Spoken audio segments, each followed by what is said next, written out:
Too young to be old, and I'm too old to be young. That is a Kathy Bates line from Fried Green Tomatoes. And a woman on Reddit just used it to describe turning 48. She's about to have a birthday. She feels like a mess, and she listed 8 different things happening to her body. Here's a part I want you to hear. Her periods are still coming every single month, right on time. And I bet money that at least one person in her life has told her that means nothing's wrong. Higher, higher, Howard Peace Wellness. Quick reminder before we get into it.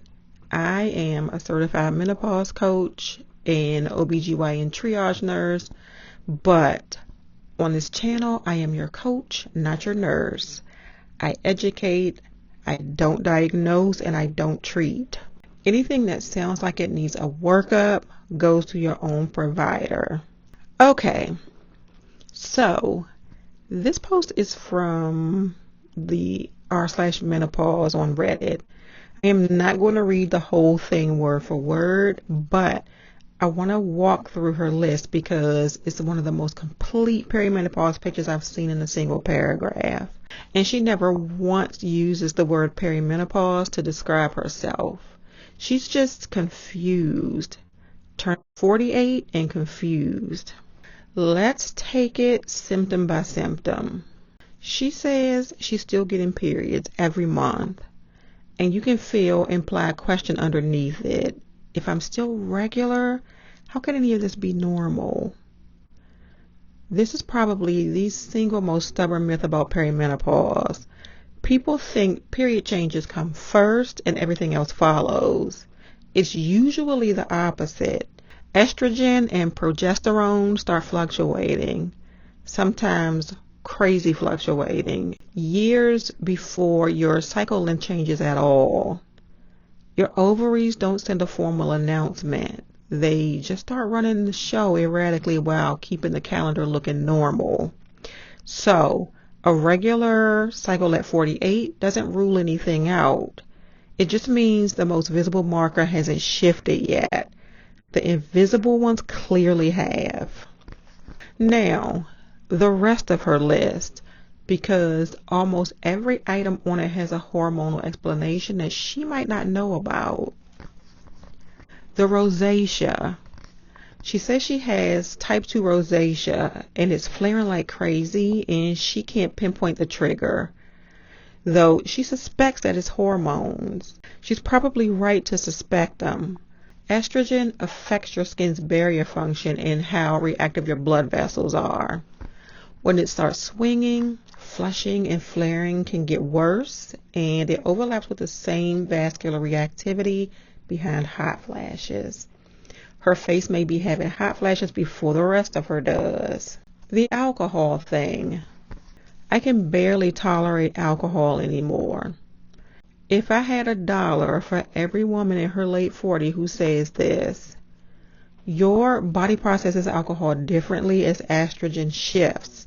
And alcohol also disrupts the exact sleep that's already getting fragile in perimenopause. So, 1 glass of wine now does what 3 used to do.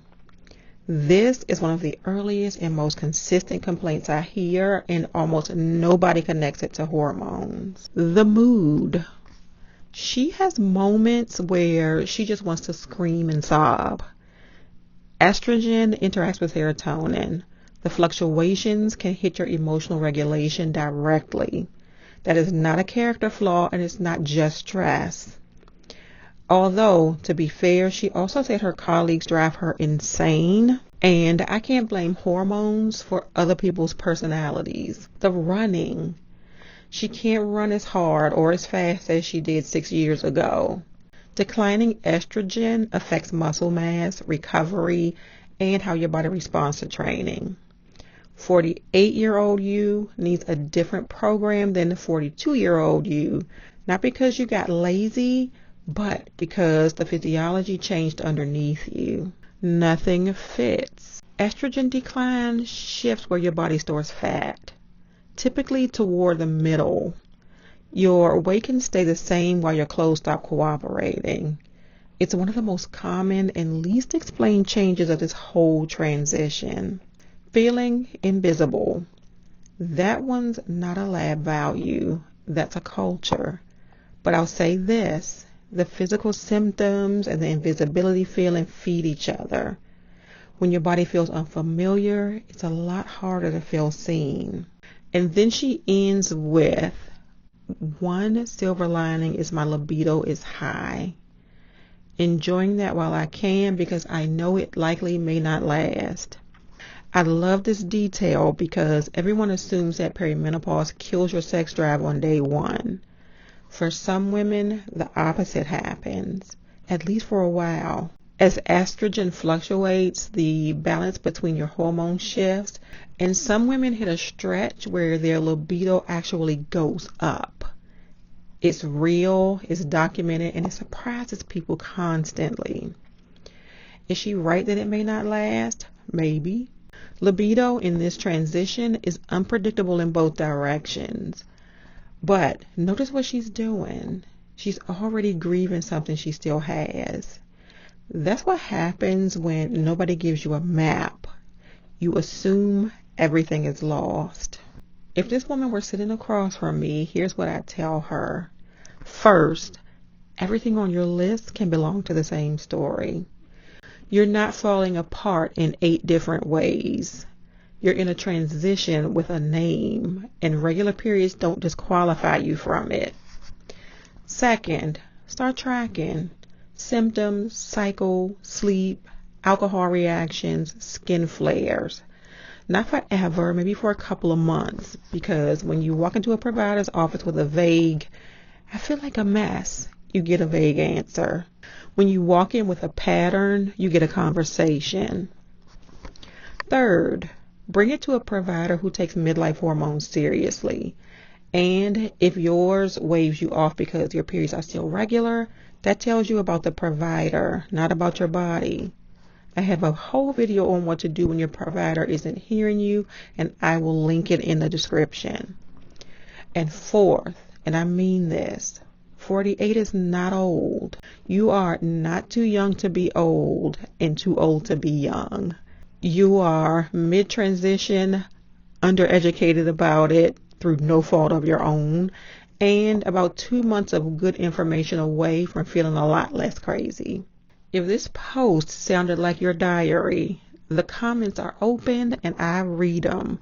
Tell me which symptom you never connected to hormones until someone said it out loud. Your body is trying to tell you something. This channel is just here to help you translate it. I will see you in the next one. Yeah.